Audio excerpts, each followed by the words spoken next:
സംസ്ഥാനത്ത് UDF തരംഗത്തിൽ LDF തകർന്നടിഞ്ഞപ്പോഴും മണലൂരിലെ UDF സ്ഥാനാർത്ഥി TN പ്രതാപന്റെ പരാജയം പ്രത്യേക ശ്രദ്ധ നേടുകയാണ്. ഇഞ്ചോടിഞ്ച് പോരാട്ടത്തിനൊടുവിൽ വെറും 126 വോട്ടുകൾക്കാണ് LDF സ്ഥാനാർത്ഥി C രവീന്ദ്രനാഥിനോട് TN പ്രതാപൻ പരാജയപ്പെട്ടത്.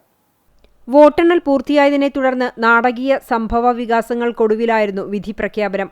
ആദ്യ മണിക്കൂറുകളിൽ രവീന്ദ്രനാഥ് ചെറിയ ഭൂരിപക്ഷത്തിന് മുന്നിട്ട് നിന്നുവെങ്കിലും പിന്നീട് ലീഡ് നില മാറിമറിയുന്ന സ്ഥിതിവിശേഷമാണുണ്ടായത്. ജില്ലയിൽ ശക്തമായ ത്രികോണ മത്സരം നടന്ന മണലൂരിൽ വിജയം നേടുമെന്ന് അമിത ആത്മവിശ്വാസമാണ് കോൺഗ്രസിനുണ്ടായിരുന്നത്. എന്നാൽ കോൺഗ്രസ് പ്രതീക്ഷിച്ച നിലയിൽ പല പഞ്ചായത്തുകളിലും ലീഡ് നേടാൻ സാധിക്കാതെ പോയതോടെയാണ് മണ്ഡലം കൈവിട്ടുപോയത്. കണ്ടാണശ്ശേരി പഞ്ചായത്തിൽ 1600 വോട്ടിന്റെയും മുല്ലശ്ശേരിയിൽ 2200 വോട്ടിന്റെയും വാടാനപ്പള്ളിയിൽ 1600, മണലൂരിൽ 1120, എളവള്ളിയിൽ 1140, അരിമ്പൂരിൽ 641, ചൂണ്ടലിൽ 6 വോട്ടിന്റെയും ഭൂരിപക്ഷമാണ് ഇടതുമുന്നണിക്ക് ലഭിച്ചത്. പ്രൊഫസർ C രവീന്ദ്രനാഥിന് 65,337 വോട്ടുകളാണ് ആകെ ലഭിച്ചത്. എന്നാൽ TN പ്രതാപന് തൈക്കാട് മേഖലയിൽ നിന്നും 144 വോട്ടിന്റെയും പാവർട്ടി, വെങ്കിടങ്ങ് എന്നീ പഞ്ചായത്തുകളിൽ യഥാക്രമം 3400, 2300 എന്നിങ്ങനെയായിരുന്നു ലീഡ് നില. 65,211 വോട്ടുകളായിരുന്നു പ്രതാപനാകെ ലഭിച്ചത്. BJP സ്ഥാനാർത്ഥി advocate KK Aneesh Kumar 38,125 vote നേടി.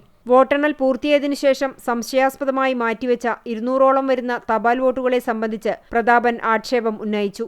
ഇതോടെയാണ് വിധി പ്രഖ്യാപനം നീണ്ടുപോയത്. ഇതിനിടെ കോൺഗ്രസ് നേതാക്കൾ വോട്ടെണ്ണൽ കേന്ദ്രത്തിലെത്തി റീകൗണ്ടിംഗ് ആവശ്യപ്പെടുന്ന സാഹചര്യവുമുണ്ടായി. ചെറിയ ഭൂരിപക്ഷത്തിൽ വിജയിക്കുന്നിടത്ത് VVPAT രശീതികൾ എണ്ണണമെന്ന തെരഞ്ഞെടുപ്പ് കമ്മീഷന്റെ നിർദ്ദേശമുള്ളതിനാൽ വരണാധികാരിയുടെ നേതൃത്വത്തിൽ മുൻപ് നിശ്ചയിച്ച 5 വോട്ടിംഗ് യന്ത്രത്തിലെ VVPATകളും എണ്ണി തിട്ടപ്പെടുത്തി.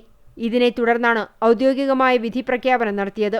ഇതോടെ കോളേജിന് മുന്നിൽ തടിച്ചുകൂടിയ ഇടതുമുന്നണി പ്രവർത്തകർ മുദ്രാവാക്യം വിളിച്ചും പടക്കം പൊട്ടിച്ചും ആഹ്ലാദം പങ്കുവച്ചു. ഈ നിയമസഭാ തെരഞ്ഞെടുപ്പിൽ ഇടതുപക്ഷ ജനാധിപത്യ മുന്നണിയെ ചുറ്റിക അരിവാൾ നക്ഷത്രം മലയാളത്തിൽ മണലൂരിലെ പ്രബുദ്ധരായ ജനങ്ങൾ വിജയിപ്പിച്ചിരിക്കുകയാണ്.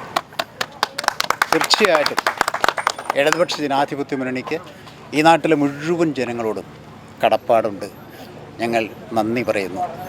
ഈ വിജയം യഥാർത്ഥത്തിൽ ഉണ്ടാക്കിയത് ഇടതുപക്ഷ ജനാധിപത്യ മുന്നണിയുടെ ശക്തരായ പ്രവർത്തകരാണ്. അതിശക്തരായ പ്രവർത്തകർ. എണ്ണയിട്ട യന്ത്രം പോലെയായിരുന്നു ഈ തെരഞ്ഞെടുപ്പിൽ അവർ പ്രവർത്തിച്ചത്. അതുകൊണ്ട് അവരുടെ വിജയമാണ്. അവർക്കും ഹൃദയം നിറഞ്ഞ നന്ദി രേഖപ്പെടുത്താൻ.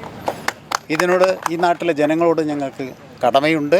അതുകൊണ്ട് തീർച്ചയായും ഈ നാട്ടിലെ മുഴുവൻ വികസന പ്രശ്നങ്ങൾക്കും ജനങ്ങളുടെ ഓരോ പ്രശ്നങ്ങൾക്കും ഒപ്പം എന്നും ഇടതുപക്ഷ ജനാധിപത്യ മുന്നണി ഉണ്ടാവും.